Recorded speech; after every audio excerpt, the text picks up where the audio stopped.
प्रणाम। मर्ज बहुत गहरा, बहुत बड़ा और कितना भी परेशान करने वाला हो, उसका कोई ना कोई हल मिल जाता है और उस हल को हम दवा के रूप में, हम दुआ के रूप में कहीं ना कहीं से स्वीकार कर लेते हैं।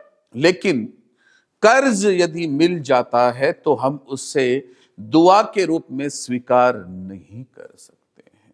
आज का ज्योतिष का जो चर्चा का विषय है वो ये है कि कर्ज किस तरह से बढ़ता है, कर्ज किन जातकों पर ज्यादा बढ़ता है और किन जातकों पर कम बढ़ता है।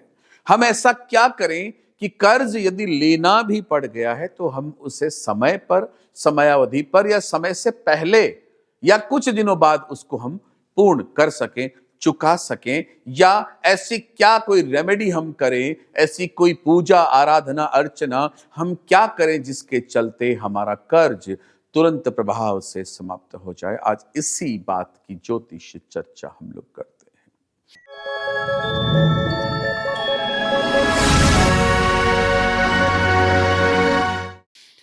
कर्ज एक ऐसा नशा है, एक ऐसी परेशानी है जो जब बढ़ने लगता है, जिसकी जब खुमारी आती है, उस वक्त इंसान को वो मौका भी नहीं देता है कि संभल जा।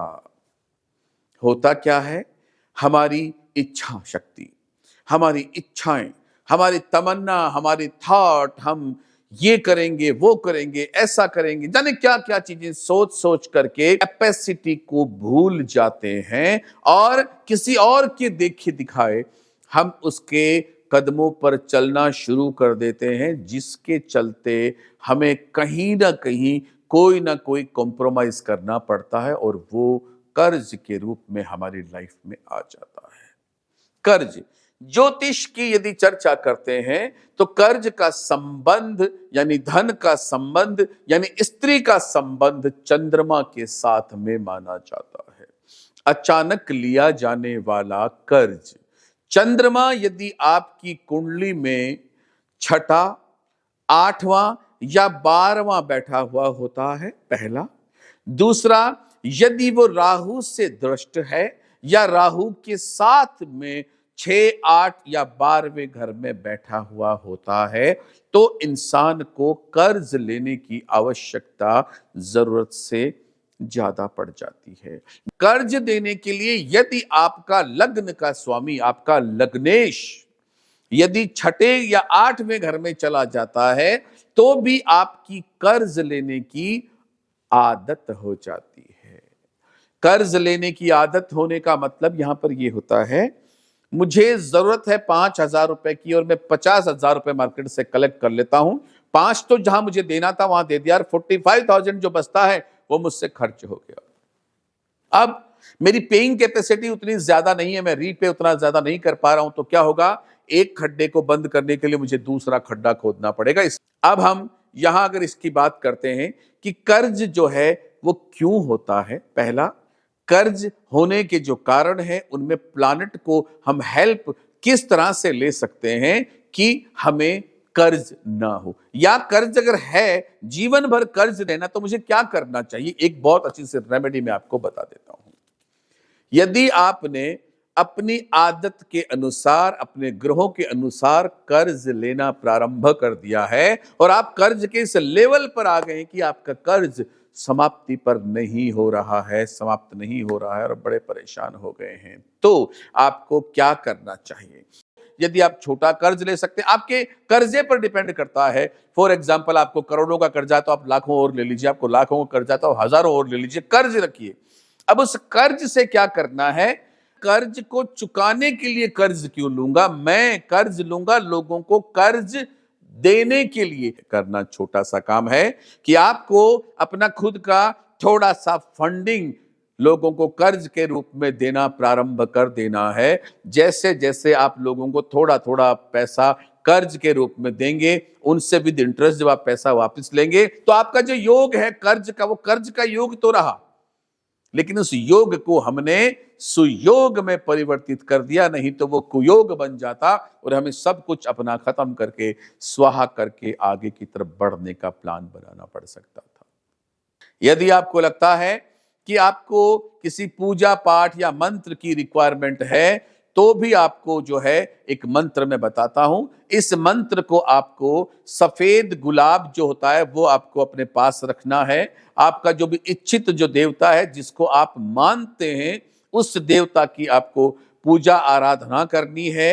रात्रि के समय आपको अपने पास सफेद गुलाब ले लेने हैं, इतने आसपास 10-15 गुलाब ले लेने हैं और उनको लेकर के पत्तियों से अलग करके और सामने एक जगह पर बिछा देना है। बिछाने के पश्चात उसमें एक मुट्ठी चावल आपको इस तरह से थोड़ा थोड़ा करके डाल देना है और आपको जो भी कर्जा है, फॉर एग्जाम्पल 50,000 रुपए का कर्जा है, आप एक सफेद पेपर पर 50,000 रुपए लिखने के बाद उसको फोल्ड करके और उसको भी उसी जगह पर रख दीजिए, बीच स्थान में जहां पर आपने सफेद गुलाब रखा है, उसके ऊपर आपने चावल रखे, उसके ऊपर रख दीजिए। रखने के पश्चात एक दीपक को उस पेपर के ऊपर रखिए। बड़ा दीपक लीजिए, 4 से 5 घंटे दीपक को प्रज्वलित होना है। और एक मंत्र जो आपको मैं बताता हूं, जो पूर्ण रूप से कर्ज को समाप्त करने का मंत्र है, उस मंत्र को आप पूजा करिए। आपको कम से कम 1 से 1.5 घंटे पढ़ना है। मंत्र आप पहले याद कर लीजिएगा और इस तरह से 11 दिन आप लगातार करेंगे, अविरल करेंगे। यदि एक भी दिन आप इसको छोड़ देते हैं तो आपको पुनः 11 दिन आपको इसका इस्तेमाल करना बहुत ज्यादा जरूरी है। मंत्र क्या है वो मैं आपको बता देता हूं। मंत्र लिखें आप, अगर आप लिखना चाहें तो, नहीं तो आपको स्क्रीन पर यहां पर रोटेट होता हुआ भी मिल जाएगा। मंत्र लिख लीजिए। ओम यक्षाय कुबेराय वैश्रवणाय धन धान्यादि पतेय धन धान्य समृद्धि में देहि दापय स्वाहा। ओम यक्षाय कुबेराय वैश्रवणाय धन धान्यादि पतेय धन धान्य समृद्धि में देहि दापय स्वाहा। इस तरह से मंत्र का जप आप 11 दिन तक करिए। 11 दिन के अंदर देखिए, चमत्कार ऐसे नहीं होता कि अचानक से आसमान में से पैसे बरसने लग जाएंगे, लेकिन यह तय है कि आपको आपकी थॉट के अनुरूप, आपके कर्जे के अनुरूप कोई ना कोई ऐसा रास्ता, ऐसा शख्स, ऐसा व्यवसाय या ऐसा कुछ भी घटित होने लग जाएगा जो आपको इस कर्ज से मुक्ति दिलाने में पूर्ण रूप से आपके साथ सहायक सिद्ध होगा। इस तरह की ज्योतिषीय चर्चाएं हम लोग करते रहेंगे। इजाजत दें एस्ट्रोगम को। प्रणाम।